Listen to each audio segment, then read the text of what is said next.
지금부터 54차 정책 조정회의를 시작하겠습니다. 먼저 이종걸 원내대표님의 말씀이 있겠습니다. 예. 더 라스트 더 포스트 마지막 한디가 나긴 말입니다. 가장 마지막에 있는 사람이 가장 앞으로 가길 바라는 말이기도 합니다. 또 가장 마지막에 놓여 있는 사람이 최우선이다 이런 말을 또 합니다. 진정한 경제 발전은 가장 가난하고 가장 약한 그 사회 속 마지막에 놓인 사람이 이익을 최고로 얻도록 하는 것이라고 생각합니다. 국가의 번영을 부자에 맞춰서 꾸려가서는 되지 않겠습니다. 대통령과 경제당국자들이 가장 가난하고 가장 약한 사람이 성장할 때, 그리고 나머지 모든 국민도 혜택을 보게 된다는 것. 그럴 때 경제정책과 목적이 달성될 수 있다는 걸 두 가지 문제를 말씀드리겠습니다. 지난 2년 반을 돌아봅니다. 정부의 경제 활성화 조치는 실패를 거듭하고 있어요. 지난해 부동산 규제 완화의 4차례 기준금리 인하를 단행했습니다. 사실상 빚내서 집 사라는 정부 대책으로 올 2분기 가계시정 잔액은 전년 동기 대비해서 96조 6천억 증가한 1130조 5천억이 됐습니다. 가장 최대치. 가구별 평균 소비 성향은 71.6%, 4.3% 역시 정부 정책이 내수 활성화에 도움을커녕 가계 부채만 폭증시켰습니다. 지금 대한민국 경제는 가계는 저성장입니다. 그렇다고 해서 기업이 고성장은 아닙니다. 일부 기업은 일뿐입니다. 한국은행 통계에서 2008년부터 2012년까지 가계소득 증가율은 1.4%, 기업소득 증가율은 5.1%, 이것도 최대 기업에 속하는 일입니다. 기업소득 증가율이 3% 됐습니다. 경상 국민소득 중에서 가계소득 비중은 급격히 감소하고 있습니다. 대기업 중심의 기업소득 비중이 증가하고 있습니다. 이런 와중에 미국 금리 인상을 앞두고 우리 가계경제는 그야말로 풍성을 불러합니다. 이번 상해로 온 유보금이 계속 증가하고 있습니다. 노동소득 분배율, 이건 국민소득 중에서 노동소득이 차지하는 비중을 말합니다. 노동소득 분배율은 그냥 극전직하입니다. 외환위기 이전에는 노동소득 분배율이 생산성 향상 증가율을 상회했습니다. 그런데 그 이후에는 이제 떨어지기 시작해서 이제는 더 큰 차이가 일어나고 있습니다. 노동소득 분배율은 60% 수준으로 경제협력개발기구 회원 중에서 최하위, 가까운 22위. 한국의 노동소득 분배율은 절대 수준으로 낮은 데다가 정체되어 있습니다. 박근혜 정부는 이제라도 이 노동소득 분배율을 높이는 것 하나 목표를 가지고라도 성장을 위한 투자를 생각해봐야 될 것이라고 공언을 드립니다. 대기업 수출 주도형 성장 정책은 가계경제를 고성장으로 만들 수 없습니다. 대기업 수출 주도형 성장 패러다임은 이미 소입을 다 했다고 보는 경우가 많습니다. 이제 한국 경제 성장 중심은 우리나라 99%를 차지한 중소기업들이 돼야 합니다. 가불관계 개선하고 골목 상권을 보호, 동반 성장을 가속화하고 중소기업 육성과 같은 재벌기업과 경기 민주화 정책을 통해서 노동소득 분배율을 높이는 민생 중심, 노동친화적 성장 정책으로 전환해야 합니다. 오늘 이기택 대법관 후보자에 대한 인사청문회가 실시됩니다. 후보자가 대법관으로서의 자질과 능력을 갖추고 있는지 철저히 검증할 것입니다. 박근혜 정부의 신공안 탄압 이유에 대한 후보자 입장도 역시 확인해 줄 것입니다. 후보자의 도덕성도 검증할 것입니다. 후보자의 병역 면제에 대한 논란이 일고 있습니다. 후보자는 79년 이후에 고도근시로 병역 면제 판정을 받았습니다. 그러나 병적 기록부에는 고도근시를 입증할 수치가 기록되어 있지 않습니다. 병역 면제 입증 자료를 제출하지 않은 황교안 총리 재판입니다. 도덕성과 청렴의 상징이 되어야 할 고위법관이 병역 연탈 논란을 겪는 것은 그 자체만으로도 큰 문제입니다. 더더군다나 50대 50대 남성 서울대 출신의 판사로 굳어져 가고 있는 대법관의 대법관의 다양성, 조직 다양성에 대한 논란은 이기택 대법관 후보자 한 개인에만 미친 것은 아닙니다만 우리 당은 그 문제에 관해서도 이 후보자를 통해서 깊은 입장과 성찰을 할 예정입니다. 미국의 트루만 대통령은 실형 문제로 다문학교 입학이 어려워졌기 때문에 시력검사 판을 암기해서 눈에 분해 입대했다고 합니다. 끈끈이 고위법관, 총리, 장관 모든 분들에게 공이 이루어지고 있는 공공적 책임에 관한 문제, 영국 왕실 인사들은 모두 분에 공모하거나 위험한 전투에 앞장서 왔습니다. 루블리스 오블리제는 고사하고 공직자 기본마저 부족한 우리나라 현 정부 국무위원들, 그러나 이것이 또 대법관 후보자에까지 미치고 있는 것은 참 슬픈 일입니다. 평양 논란자를 계속 국무위원으로 지명하고 대법관 후보자로 지명하고 또 총리로 지명하는 박근혜 정부의 방역 면탈 시도에 대해서도 이게 전면적인 제도적 개선 방안을 모색해야 될 때가 됐습니다. 이상입니다. 예, 다음은 최수찬 정책위 의장님 말씀 있겠습니다. 예, 오늘은 경제입니다. 저도 원내 대표님 말씀을 들어서 같이 경제 이야기하겠습니다. 민생 경제, 시민의 살림살이가 심각하게 악화되고 있습니다. 우리 경제는 성장 동력을 상실하고 있습니다. 시대에 맞지 않는 낙수 효과 의존으로 경제 성장은 정체입니다. 저성장을 덮에 깊숙이 빠져들고 있습니다. 청년 실업 문제는 날로 악화되고 있습니다. 두 자릿수를 넘어섰습니다. 가계부채는 2분기 말 현재 1130조 원으로 역사상 최대치입니다. 재정적자 누적으로 국가부채는 폭증하고 있습니다. 올해 말 579.5조일 전망입니다. 증가 속도는 더 두려울 정도입니다. 어디 한 가지 긍정적 지표라고는 전혀 없습니다. 저성장과 양극화가 고도화된 우리 경제의 실상입니다. 문제는 위기를 위기라 말하지 않으면서 진단에 어긋난 처방, 현실과 동떨어진 처방을 내리고 있는 우리 행정부와 최경환 경제팀입니다.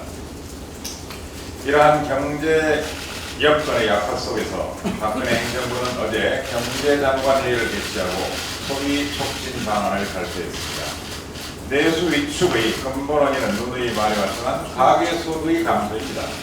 그런데 이번 방안은 상대적 부유층의 소비 품목이라고 할 수 있는 승용차, 대형 가전, 고가 가구, 시계, 가방 등의 개별 소비세를 인하하는 것으로 불평등을 더욱 악화시킬 가능성이 큽니다.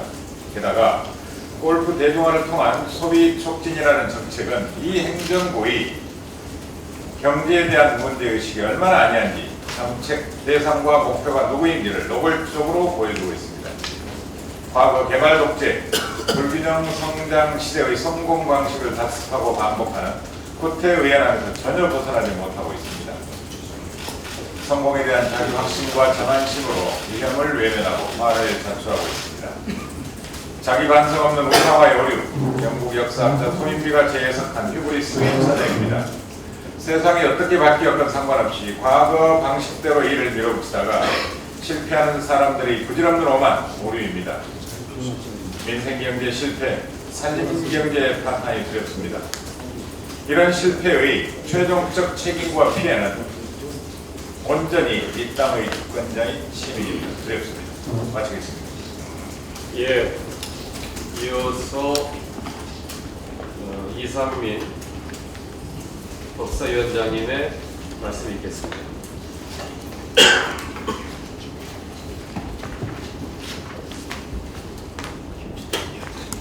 네, 정관 예우의 부끄러운 민낯이 그대로 드러났습니다. 김양 전 국가보훈처장 건이 전관예우를 기대하고 변호인을 했다가 서울중앙지법이 담당 재판부를 바꾸니까 또다시 사임하고 전관예우를 기대한 변호사를 선임한 그런 아주 부끄러운 행태가 드러났습니다. 우리 국민의 사법부에 대한 신뢰는 OECD 보고서에 따르면 세계 꼴찌 수준입니다. 서울지방변호사회 800명 가까운 변호사들을 상대로 전관예우 실제 여부를 물었더니 90%가 전관예우가 있다는 것이 있다고 답을 했습니다. 이제 그냥 중앙지법이 재판부 재배당 활성화 대책이란 내부 운영상으로 이걸 그칠 일은 아니라고 생각됩니다. 제도적으로 재판부와 연고가 있는 오해의 소지를 받을 수 있는 변호인이 선임될 경우 이를 근본적으로 엄청 차단시키는 제도적 보완이 필요하고 대법원 스스로 앞장설 것을 촉구합니다. 대법관 출신이 퇴임하면 상고장 한 장 써주는 것으로 수천만 원, 수억을 오고 간다는 소문이 거짓이 아니다라고 생각하는 게 일반 국민들의 생각입니다. 국회도 그 전관예우를 회복하기 위한 제도적 개혁에 적극 나서겠습니다. 국가를 위해서 희생하고 헌신한 과학기술인들, 또 뛰어난 업적을 이룬 과학기술인들, 이분들을 예우하고 지원하는 것이 과학기술의 진흥을 위한, 대한민국 과학기술 강국을 위한 그런 척정이라고 생각합니다. 이것이 이미 우리 당에서도 법안이 제출되어 있고, 박근혜 대통령도 지난 대선 때 공약사항임에도 불구하고 정부와 새누리당이 소극적인 자세로 진행이 안 되고 있습니다. 정부와 새누리당이 과학기술 유공자 예우 및 지원에 관한 법률안 통과에 적극 협조할 것을 촉구합니다. 이상입니다. 예, 이어서 박면서 예결위 간사님 말씀드리겠습니다. 예결위 결산심사가 막바지에 이르고 있습니다. 올해 결산심사의 핵심 과제이자 화두는 특수활동비 제도 개선의 징검다리를 마련하는 것입니다. 특수활동비는 올해 자그마치 8,800억이라는 숫자는 있지만 누가 무슨 용도로 어떻게 썼다는 것을 전혀 알 수 없는 이른바 묻지마 예산입니다. 이렇다 보니 기관장들의 촌지, 뜻값으로 사적 용도로 부당하게 사용되는 사례가 해마다 발생하고 있습니다. 더욱 심각한 것은 검찰 등 사정기관의 특수활동비는 민간 사찰과 신공안 통치를 위한 각종 정부활동비로도 사용되고 있다는 의혹이 있습니다. 이에 저희 예결위원회는 국민과 함께 특수활동비의 성역을 허물겠습니다. 지난 5월 여야 할 것 없이 우리 국회의원 자신들이 특수활동비를 사적으로 사용한 것이 밝혀지면서 특수활동비 문제는 국회가 자초하였고 이제는 국회가 매듭을 풀어야 합니다. 여야 공히 특수활동비 제도 개선에 동의하고 있습니다. 특수활동비는 그 사용을 전부 카드로 제한하는 방안 마련이 필요하다. 이 말씀은 바로 김무성 새누리당 대표께서 지난 5월 최고위원회 회의에서 말씀하셨습니다. 저희 새정치연합도 특수활동비 제도 개선 대책단을 구성하여 제도 개선 방안을 마련 중에 있습니다. 선진국들의 경우에 제한된 방법으로 특수활동비의 구체적인 내역을 국회에 보고하고 있습니다. 이제 국회부터 솔선수범하겠습니다. 국회 특수활동비를 대폭 삭감하고 대신에 집행 과정이 투명한 업무 추진비, 특정 업무 경비, 이러한 타 비목으로 전환해야 합니다. 이를 기준으로 타 부처의 특수활동비도 삭감, 조정해야 합니다. 또한 국회부터 감사원의 특수활동비에 대한 계산 증명 지침에 따라 특수활동비를 집행하고 그 사용 내역을 보고해야 합니다. 지난주 예결위 전체 회의에서 새누리당에게 예결위 내에 특수활동비 제도 개선 소위를 구성할 것을 제안하였고, 어제도 부처 결산 마무리를 하면서 재차 구성을 촉구한 바 있습니다. 그리고 지금 현재 제 예결위 결산 소위는 정해 중에 있습니다. 그러나 지금까지도 새누리당은 아무런 응답이 없습니다. 여당 당대표도 동의하고 필요성을 주장한 특수활동비 개선 방안을 마련하자는 제안에 새누리가 반대하고 있다고 하는 사실을 도대체가 이해할 수가 없습니다. 결론적으로 예결위 결산 소위 위원장으로서 분명한 입장을 새누리당에 밝힙니다. 특수활동비 개선 소위원회 구성 없이는 결산 소위 의결은 하지 않겠습니다. 이상입니다. 이어서 이춘석 원내수석의 말씀 있겠습니다. 우리 안민석 예결위 간사께서 예결위 내에 특수활동비 제도 개선 소위를 구성을 요구하는 것에 대해서 한 말씀 드리겠습니다. 특수활동비는 지금까지 어디에 사용하는지, 또 사용했으면 그에 대한 증빙 없이 사용되고 있습니다. 우리 국민들은 도대체 이 특수활동비가 어디에 쓰는지 분명히 밝혀라. 그리고 그 투명성 제고를 위한 방법을 우리 국회에게 조속히 마련하는 요구를 하고 있습니다. 이에 대한 국민적 요구에 따라 우리 당은 지금 예결위 내에 제도 개선 소위를 요구하고 있습니다. 이에 대해서 새누리당은 우리 당의 요구를 일축하고 있습니다.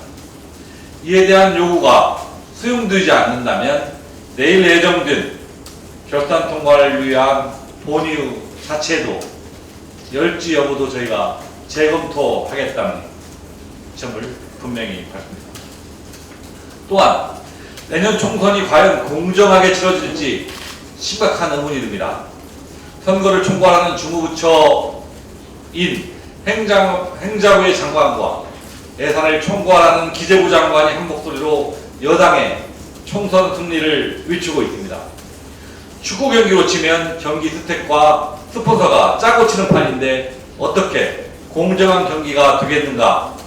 이런 식으로 필승하려는 것이 새누리당의 계획인가 뒤묻지 않을 수 없습니다. 이런 것이 합법이라면 전 부처 장관이 다 모여서 총선 필승을 외치는 것도 합법이 될 것이고, 아예 당정청에 필승 결대회를 여는 것도 허용되어야 한다는 것입니까?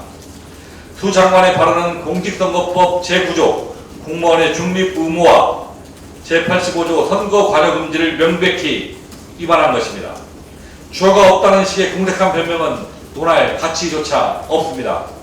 박근혜 대통령은 임명권자로서 두 장관의 발언의 합당성 여부와 거취에 대한 명확한 입장을 발표해야 할 것입니다. 우리 당은 공정한 총선에 대해서 심각한 의문을 갖고 있습니다. 두 장관에 대해서 해임 건의안, 탄핵, 검찰 고발 등 다각적인 법적 절차를 검토하겠다는 입장을 밝힙니다. 이상입니다. 노무현 대통령은 총선 때 열린 우리 당이 잘 됐으면 좋겠다고 하는 그야말로 덕담을 했다가 탄핵을 당했습니다. 박근혜 정부의 장관이, 그것도 총선 업무를 관리 감독해야 될 정정석 행자부 장관이 여당의 연찬회에 가서 총선 필승을 얘기했다고 하는 것은 도저히 민주주의 국가에서 용납할 수 있는 일입니다. 당장 스스로 물러나든지 대통령께서 해임해야 될 것입니다. 이어서 그자연 의원님 말해주십시오. 부자연 의원입니다. 가스 요금 인상 관련해서 말씀드리겠습니다. 올해 4월 29일 재보궐선거 모습을 보면 도시가스 요금 10.3%를 인하했다고 도심 곳곳에 대대적으로 내걸렸던 새누리당의 홍보 현수막을 기억하실 겁니다.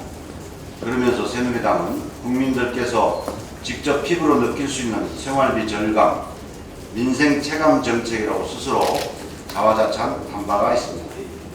그로부터 불과 4개월도 안 된 지금 정부가 도시가스 요금 인상 계획을 세우고 있습니다. 가스공사가 지난 17일 정부에 가스요금 9% 인상안을 공식 제출했습니다. 이에 정부도 요금 인상이 불가피하다고 하면서 요금 인상을 기정사실화하고 있습니다. 빠르면 오늘 정부는 요금 인상을 공식 결정할 계획이며 그렇게 되면 인상분이 바로 다음 달 1일부터 적용되게 됩니다. 재보궐선거를 앞두고 가스요금 인하를 대대적으로 선전하는 새누리당이 이번 요금 인상에는 어떠한 입장을 가지고 있는지 공개적으로 밝혀야 합니다. 상대적으로 가스 수요가 적은 여름철에는 요금을 낮추는 신용을 하고 정작 가스 수요가 많은 겨울철을 앞두고 요금을 인상하는 것에 대해 많은 국민들이 분노하고 있습니다. 가뜩이나 어려운 서민 경제와 가게 살림에 크나큰 부담을 주는 것입니다. LNG 도입 가격 인상분이 충분히 반영되지 못하면 가스공사의 부채가 늘어나고 재정 건전성이 악화되기 때문에 요금 인상이 불가피하다는 것이 정부의 해명이지만 이는 궁색한 변명에 불과합니다. 지금의 가스공사의 경영 악화는 그동안의 방만 경영과 지난 정부에서 무차별적으로 이루어졌던 해외 자원 개발의 실패 등으로 누적된 것입니다. 이번 가스요금 인상은 그 손실을 국민에게 전가하는 것에 다름 아닙니다. 정부가 지금 해야 할 일은 가스요금 인상이 아니라 가스공사에 대한 근본적인 경영 정상화 계획부터 제대로 수립하는 것입니다. 서민경제에 크나큰 부담을 주는 이번 가스요금 인상 방침은 마땅히 즉각 철회해야 합니다. 이상입니다. 예, 다음은 김기준 의원님 말씀 드리겠습니다. 네, 노동개혁의 핵심은 현 정부가 얘기하는 것처럼 노동유연화가 아닙니다. 쉬운 해고, 임금 삭감으로 이룰 수 없습니다. 이는 노동소득 분배율을 오히려 낮출 뿐입니다. 성장의 저해 요인이 될 수밖에 없습니다. 노동시간 단축이 노동개혁의 핵심입니다. 노동시간 단축은 노동자에게도 부담이 됩니다. 노동시간을 단축함으로써 수입이 줄어드는 부담입니다. 그러나 노동자는 여유시간을 가질 수 있습니다. 기업 입장에서 보면 신규 채용을 함으로써 부담이 생길 것입니다. 그러나 노동자도 부담을 지고 기업이 부담을 지고 이것이 바로 공정한 고통 분담입니다. 그리고 노사 상생입니다. 이러한 노동시간 단축이야말로 노사 상생을 통한 경제 회생으로 가는 지름길이라고 확신합니다. 이상입니다. 지난 메르스 추경 때 온누리 상품권을 발행할 것을 주장한 야당에게 총선 앞둔 선심 정책이라고 청와대 안종범 경제수석까지 나서서 매도하더니 결국 내놓은 소비 진작책이라는 게 현대자동차와 삼성전자의 매출을 올려주기 위한 자동차와 가전 서비스 인하 방안입니다. 가계 소득을 줄이고 기업 소득을 늘려주는 정책입니다. 사실은 기업의 사내 유보금을 투자와 고용으로 유도하고 가계의 가처분 소득을 늘려주는 게 진짜 필요한 정책입니다. 이렇게 반민생, 친기업 정책으로 일관하니 절대 민생 경제가 살아날 일이 없습니다. 그런데도 청와대와 정부, 여당은 한 목소리로 경제 살리기를 합창합니다. 이어서 우리 백분기 의원님께서 말하시겠습니다. 예, 적의 지뢰 도발로 기인된 남북 고위급 회담 성과에 대해서 말씀드리겠습니다. 자칫 전쟁 위험으로 번질 수 있었던 국가적 위기를 정치권의 여야 초당적 협력과 전역까지 미루며 나라를 지키려 한 청년들, 그런 병사들을 우선 채용하겠다는 어느 대기업 대장의 제의, 그리고 의연하게 대처해준 우리 국민, 모처럼 모두가 하나가 되는 모습에 큰 의미가 있었다고 생각합니다. 전쟁 위협이 고조되는 상황에서도 군사적으로는 단호한 태도를 취하되 외교적으로는 대화를 추진하며 유감 표명까지 받아낸 정부도 고생이 많았습니다. 아쉬운 점은 이렇게 대화를 통해 전쟁도 막아낼 수 있음에도 불구하고 전면전이 올 때까지 남북이 너무도 단절된 관계를 유지해왔다는 점입니다.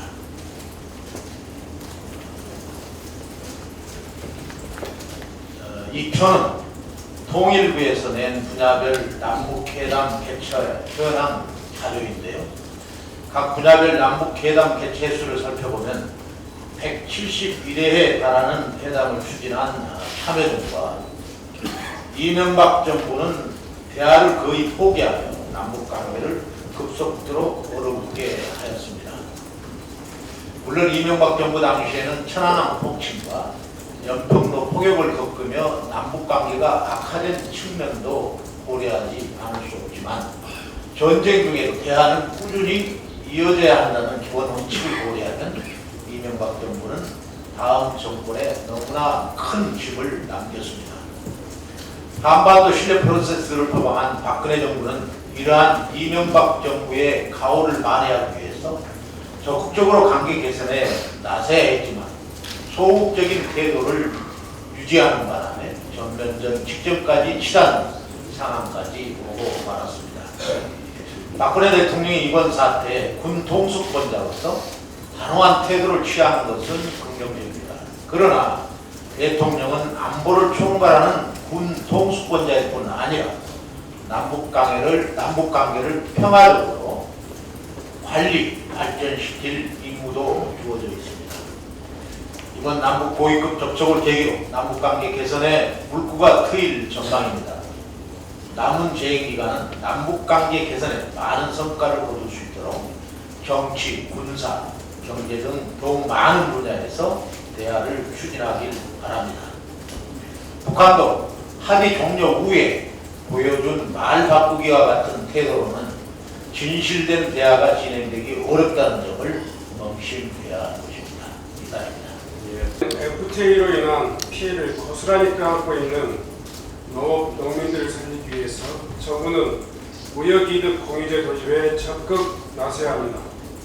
최근 정부는 지난해 영연방 FTA 비준 과정에서 여야정 합의로 검토하기로 했던 무역이득 공유제 법제화에 대한 불발언을 표명해서 농업인들의 분노를 사고 있습니다. 윤상직 장관이 지난 19일 기술적인 어려움을 들어서 무역이득 공유제 법제에 대한 부정적인 입장을 밝혔기 때문입니다. 이는 정부의 동시다발 FTA 정책으로 고통을 받고 있는 농민들을 분노케 하는 일입니다. 무역이득 공유제는 FTA로 수혜를 받는 기업들의 일부를 농업의 피해 보전을 위해서 그리고 농업의 경쟁력 강화를 위해 지원하자는 취지로 제안된 것입니다. 이러한 요구에 따라서 정부는 작년 11월 한 호주 그리고 한 캐나다 FTA 비준을 위한 여야정 협의체에서 무역이득 공유제 법제화 및 대안에 대해서 연구 검토하고 한중 FTA 대책 마련의 과정에서 재논의하기로 약속한 바 있습니다. 야당과 어떠한 협의도 하기 전에 정부가 발벗고 무역이득 공유제 도입에 반대하는 것은 당시 여야정 협의체 합의 정신에도 맞지 않습니다.